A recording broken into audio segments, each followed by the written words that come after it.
What's up, Thrashers, and welcome back to the Thrash Maniac 99 YouTube channel, and I'm here for my last review of the past weekend's releases. I'm here to talk about the new album from Swedish death metal supergroup The Lurking Fear, which is named after an H.P. Lovecraft horror novel, and the album's called Death, Madness, Horror, Decay. Which could explain, which is the perfect amalgamation of everything happening in the world right now, but that's neither here nor there. So The Lurking Fear is a death metal supergroup that started about 5 years ago, featuring members of At the Gates, Skit System, and Edge of Sanity. So as far as who the members are, so we got Thomas Lindberg from At the Gates, Adrian Erlandson from At the Gates, Jonas Stahlhammer from At the Gates. We got, I forget the second guitar player, he's from Skit System, and Andreas Axelsson from, currently in Skit System, formerly of Edge of Sanity, and Marduk even, and Infest Dead, among so many other bands. And they all came together to form pretty much their own version of old school Swedish death metal. As my phone is quacking. Anyways, so, this is only their second album, and they're on Century Media Records.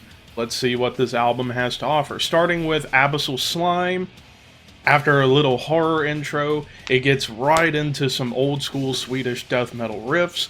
Lots of D beats going on in here, kind of retaining that spirit of the early Swedish death metal bands that wanted to embrace discharge and D beat stuff. And there's a lot of D beats going on this song. A quick squealy solo towards the end. So yeah, a nice punky death metal track to kind of kick things off. Now you're going to notice quite a few of these songs are fairly short, such as Death Reborn, which was the shortest song of the album at about 70 seconds. Fast riffs, thrashing energy, that's really all that needs to be said. It was a really damn good short song on the album. Cosmic Macabre, kind of keeping that thrash energy going with some awesome riffs going on. It even gets into a nice groove in the middle before we get a quick and slick solo. Funeral Abyss. This is where you're going to start noticing that towards the middle of the album, songs start to get quite doomy. With Funeral Abyss, it starts off gloomy and doomy, and then it gets into a groove similar to like Bolt Thrower or even Gate Creeper. And it goes back and forth between being doomy and being groovy, and some nice melodies even come in through the song as well.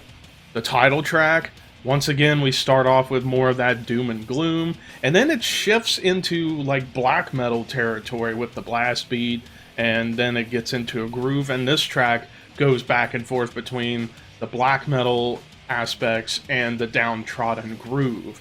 And then towards the end, it gets back to being very doomy, similar to Black Sabbath or Candlemass even.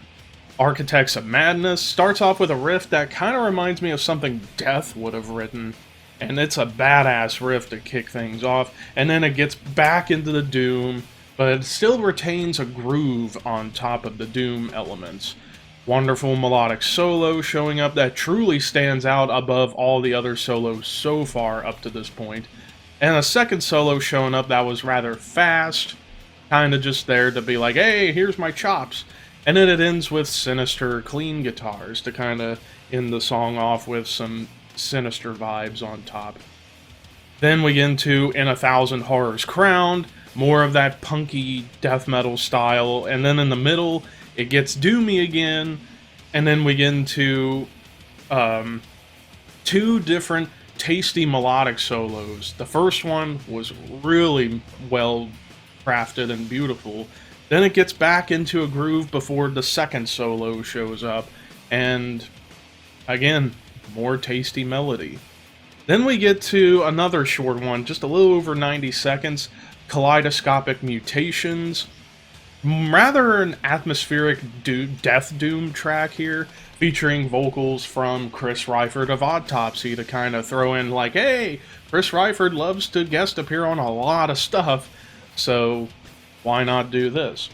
So yeah, it was a short but very doomy track.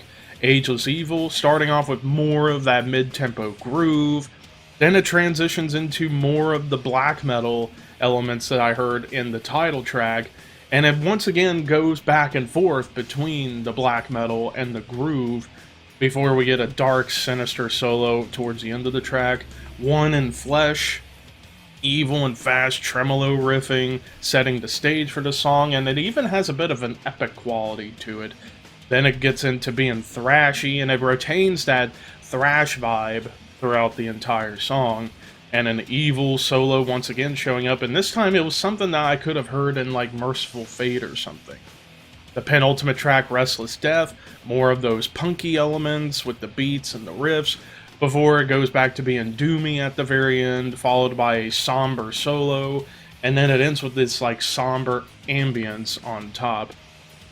And then we get to the final song, the longest song of the album, at a little over 5 minutes, Leech of the Aeons, starting off with some eerie circus music to begin the song before the riff comes in, and the riff just chugs along. It's a chugathon of a riff. And then tremolo riffing comes along to go with the groove. Sudden stop, then it gets to being very thrashy.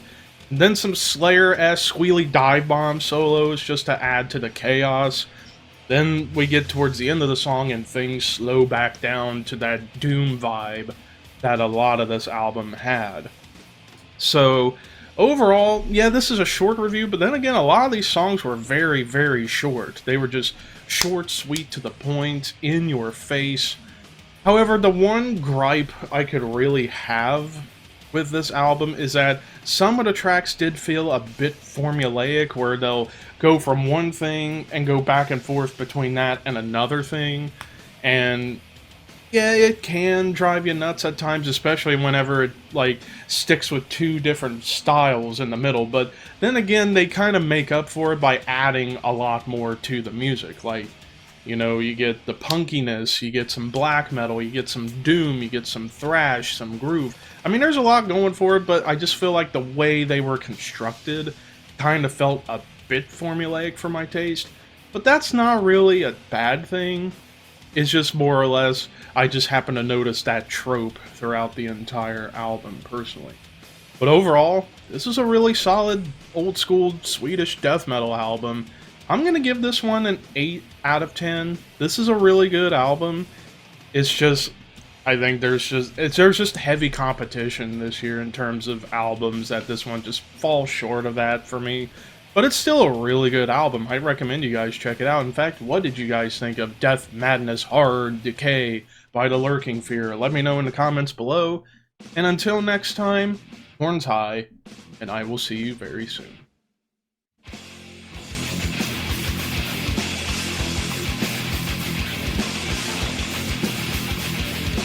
I don't want to do this, but I have no other option. No! Please! Is it what I feel like I'm about to commit the biggest genocide of all time on this show. Wait, My number 7? No! My number 7? Behemoth the Satanist. No! No! No! No! Princess!